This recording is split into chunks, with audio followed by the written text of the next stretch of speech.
Hello world, my name is Ara. I'm a full-stack web developer with a passion for investing. Today I would like to cover some common questions that new investors ask me regarding terms that they don't understand, like PE ratios and balance sheets and income statements and earnings growth and stuff like that. So the first one and most common that new investors ask about is, what is a PE ratio? So I will try to explain this very simply and slowly so that you can understand it fully. So the P in PE stands for price and the E stands for earnings. So the price of a stock could be $150 and that stock could be earning $10, giving it a PE ratio of 15, which is $150 divided by $10. That's 15. So this ratio is useful to comparing one company to another company. And I'll give you a second example so we have something to compare it to. Let's say we have another stock with a price of $30 and earnings of $2. Again, we divide the $30 price divided by the $2 earnings, which leaves us with a ratio of 15. So both of these two companies have a 15 PE ratio. Now, what does this mean? This means that if you did not know anything else about either of these companies, such as you didn't know how much cash they had, you didn't know if one company was growing and one company was not growing or losing business, if you didn't know anything else about these two companies, then we would be indifferent as to which company that we want to invest in. So without knowing any other information, we just know that it's a price to earnings ratio of 15, and we are paying 15 times more than the amount that these companies are earning in 1 year. And I chose the number 15 because it's a very common price to earnings ratio. I would say in general, most companies have a PE ratio of about 10 up to about 30. So again, without knowing anything else about the company, a stock with a PE ratio of about 10 or 9 or 8 or something along those lines, like a $90 stock making $10 in earnings per year, would have a PE ratio of 9. That would be considered a very inexpensive stock. Regardless of what the share price is by itself and regardless of what the earnings is by itself, this is a way of comparing apples to apples when looking at different companies. So a stock trading at $30 with earnings of $1 a share would have a 30 PE multiple. And this would be considered a little on the expensive side. So why is this important to know?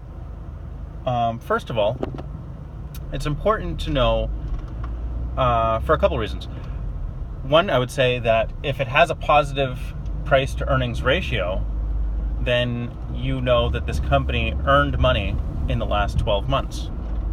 So typically, price to earnings ratio, when someone mentions it, you're looking at the previous 12 months, so the trailing 12 months. You're not looking at the future.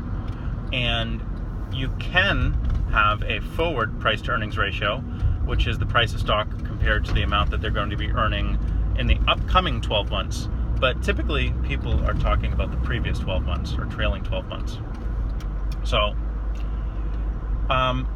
like I was saying, it's important for a couple reasons, and the first would be that if it is a positive number, it means the company is earning money. So if they earned a negative amount of money, then mathematically, when you divide a positive number, which is the price, which is always going to be a positive number, divided by a negative number, then this would make this a negative number, a negative fraction. So it's good to invest in companies with a positive price to earnings ratio, first of all. Second thing that I would notice is if the average company in the stock market, let's say it is 20 times earnings or 20 PE ratio, then if you're paying 35 times earnings for a particular stock, let's say Google is trading at 35 times earnings, then we need to understand why we are paying more than average for this particular company. So what else about the company is justifying the high price to earnings ratio? So Google might have other great things going for it. For one, maybe the average company in the stock market has a certain amount of debt, which means they borrowed a lot of money to do their business operations or to get their business growth going. And let's say Google has a significantly lower proportion of debt.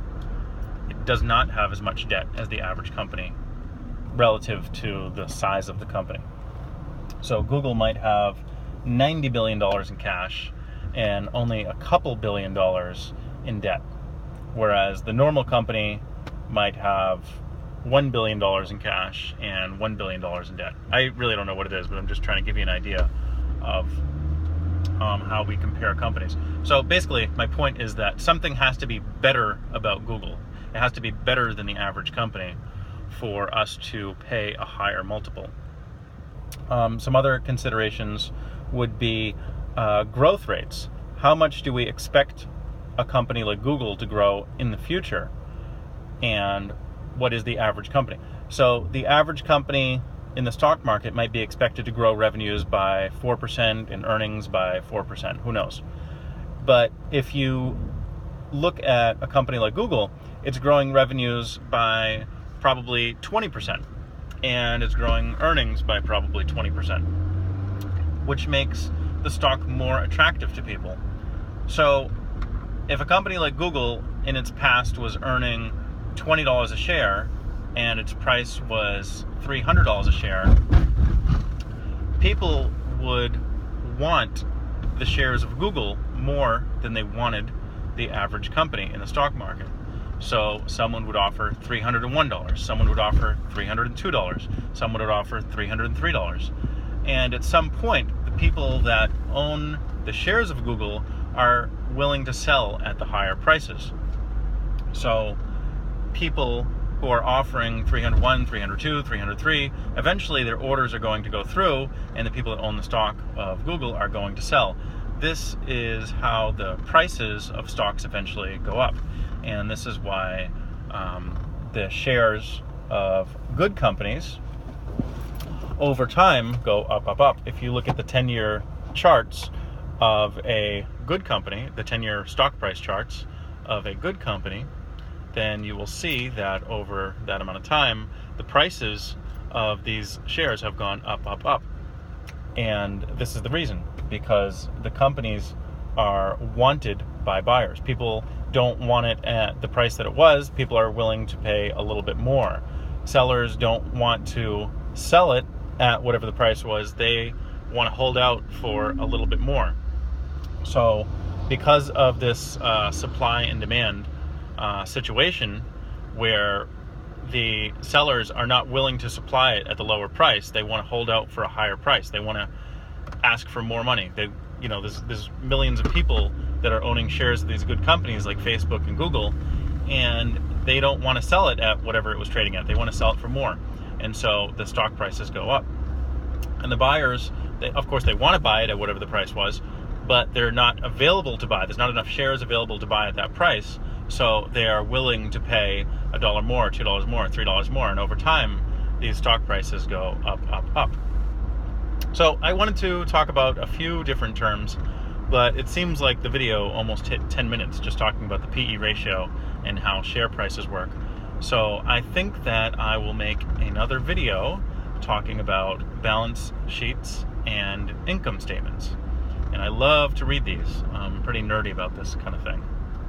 So Everyone, thank you for subscribing. Thank you for listening. I hope that you all have learned something, because a few people that I've talked to don't know what price to earnings ratio is. And I hope this helped a little bit. I hoped that I kept this very, very simple and easy to understand. So I'll talk to you later. Bye.